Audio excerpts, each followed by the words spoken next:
اتنے بگڑے ہوئے ماحول میں جو جلسہ ایک پلیٹ فارم ہے قرآن پاک کی باتوں کو لوگوں تک پہنچانے کا، مصطفیٰ کی حدیث لوگوں تک پہنچانے کا، یعنی سرکار دو عالم کی سیرت لوگوں تک پہنچانے کا، فاطمہ الزہرا کی چادر مبارک اپنی بیٹیوں کے سر پہ رکھا جائے، اس بات کو لوگوں کو بتانے کا، ایسے پرفتن ماحول میں جب تیرے بچوں کے حق کو پامال کیا جا رہا ہے، ایسے پرفتن ماحول میں جہاں تیرے حقوق کی پامالی کے لیے ہر آدمی چوراہے پہ کھڑا ہے،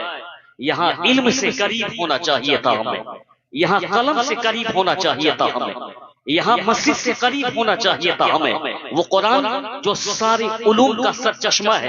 اس سے قریب ہونا چاہیے تھا ہم کو، وہ نبی جس کو دیکھ کر کے برطانیہ نے ترقی کی، جس کی آئیڈیالوجی پڑھنے کے بعد سوویت سنگ جو کہ یعنی پہلے اور دوسرے وشو یدھ میں برباد ہو چکا تھا، اس نے حضور کی زندگی سے، حضور کی سیرت پاک سے اس انرجی حاصل کر کے جاپان والوں نے ترقی کی، جرمنی والوں نے ترقی کی، آج ساری دنیا تیرے پیغمبر کو ماڈل مان کر کے ان کی زندگی پر عمل کرنا چاہتی ہے، لیکن تیرے پیغمبر کی مجلس سجی ہوئی ہے، بچے بھی باہر گھوم رہے ہیں، بچیاں بھی باہر گھوم رہی ہے، کیا جلسہ اسی لیے سجایا جاتا ہے کہ باہر جھولا لگا دیا جائے، باہر یعنی مارکیٹ لگا دی جائے، باہر دکانداری ہو، دکانداری کے لیے تو روزانہ اعظم نگر میں دکان کھلی ہوتی ہے، روزانہ بارسوئی میں لوگ مارکیٹنگ کرتے ہیں، آپ کا ضلع کٹیہار وہاں لوگ شاپنگ کرتے ہیں، جلسہ نہ دکانداری کے لیے، جلسہ نہ کسی جھولا کے لیے، جلسہ نہ کسی تماشا کے لیے، جلسہ نہ کسی یعنی ڈرامہ کے لیے، جلسہ اس جگہ کا نام ہے جہاں بندہ آئے تو اللہ کے خوف سے روتا رہے، مصطفیٰ کی یاد میں تڑپتا رہے، اسی کو جلسہ۔ سبحان اللہ سبحان اللہ۔ کیا جلسہ تماشا کرنے کے لیے بنایا گیا ہے؟ جلسہ لوگ تماشا کرنے کے لیے سجاتے ہیں؟ نہیں، جلسہ اس جگہ کو کہتے ہیں جہاں بندے کو قرآن سنایا جائے تو اس کا دل سہم سا جائے،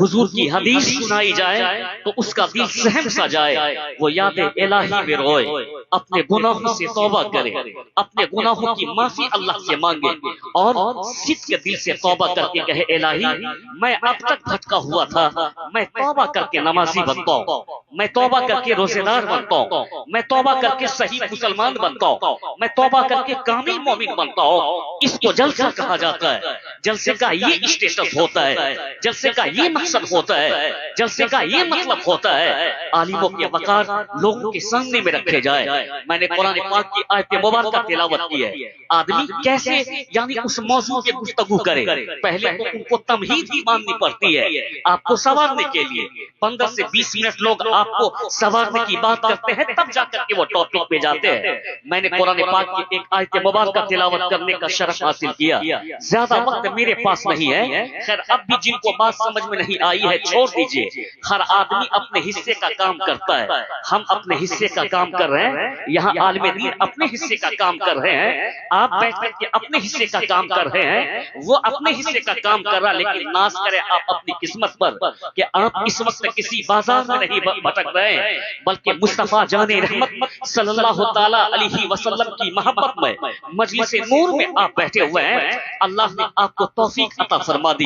دین کو سننے کی، دین کو سمجھنے کی، دین پہ عمل کرنے کی، اللہ نے عالم کی صحبت میں بیٹھنے کی توفیق آپ کو عطا فرما دی۔ مت کہنا کہ 10 منزلہ جو جن کو اللہ نے دیا اللہ ان سے راضی ہے، فارچونر دیکھ کر کے مت کہنا کہ اللہ ان سے راضی ہے، کسی کے 100 بیگھہ زمین دیکھ کر کے مت کہنا کہ اللہ ان سے راضی ہے، کسی کا بنگلہ دیکھ کر کے مت کہنا کہ اللہ ان سے راضی ہے، میں یہ کہتا ہوں کہ اس کے تعلق سے کہنا کہ اللہ ان سے راضی ہے، اگرچہ ان کے پاس فارچونر نہ ہو، ان کے پاس مکان نہ ہو، ان کے پاس دکان نہ ہو، بلکہ وہ پھوس کے محل گھر میں رہتا ہو، ناشتہ کھاتا ہو تو دوپہر کو بھوکا رہتا ہو، دوپہر کا کھانا کھاتا ہو تو رات کو بھوکا رہتا ہو، لیکن جب بھی ظہر میں کہے حیا علی الصلاۃ، دور مسجد کی طرف چلے آئے، جب بھی عصر میں کہے حی علی الفلاح دور مسجد کی طرف چلے آئے، جب بھی مغرب میں کہے آؤ نماز کی طرف دور مسجد کی طرف چلے آئے، جب بھی عشاء میں کہے آؤ کامیابی کی طرف دور مسجد کی طرف چلے آئے، جب بھی یہی فجر میں کہے الصلاۃ خیر من النوم تیری نیند سے بہتر یہ نماز ہے دور مسجد کی طرف چلے آئے۔ اللہ جب بندے سے راضی ہوتا ہے بنگلہ نہیں دیتا ہے، فارچونر نہیں دیتا ہے، بلکہ اپنی گھر کا دروازہ کھول دیتا ہے اور جنت کا اسے حقدار بنا دیتا ہے آخرت کی دولت۔ نعرے تکبیر، نعرے رسالت، مسلک اعلی حضرت معراج النبی کانفرنس حضرت غلام غوث مرکزی، نعرے تکبیر، نعرے رسالت۔ بہت سارے شراب پینے والے حرام خور 10 منزلہ مکان میں رہتے ہیں، بہت سارے عیاش قسم کے لوگ یعنی فارچونر گاڑی پہ گھومتے ہیں، تو کیا وہ عزت دار ہو گئے؟ کیا وہ اللہ کے نزدیک اس کا کوئی مقام ہے؟ بالکل بھی نہیں۔ جو سوکھی روٹی کھا کر کے اللہ کو یاد کرتا ہے، جو سوکھی روٹی کھا کر کے مسجد کو آباد کرتا ہے، جو سوکھی روٹی کھا کر کے اسلام پہ عمل کرتا ہے، جو سوکھی روٹی کھا کر کے مذہب اور مسلک کا پیغام عام کرتا ہے، اللہ اسی سے راضی ہوتا ہے۔ ٹھیک ہے 10 منزلہ جن کا مکان ہے 100 لوگ ان کے گھر پر جا کے دربانی کرتے ہو، لیکن ایک بھی فرشتہ رحمت کا ان کے گھر پر نہیں جاتا۔ مصطفیٰ کہتے ہیں کہ جب بندہ اللہ کو راضی کر لیتا ہے ٹوٹے ہوئے مکان میں رہتا ہے، ٹوٹی ہوئی چٹائی پہ سوتا ہے، لیکن محبت کرتا اللہ کے لیے، عداوت کرتا اللہ کے لیے، یعنی کسی سے ملتا ہے اللہ کے لیے، یعنی اس کا ہر کام اللہ کی محبت میں ہوتا ہے، رہتا جھوپڑی میں ہے رحمت کے فرشتے ان کی زیارت کے لیے حاضر ہو جائے۔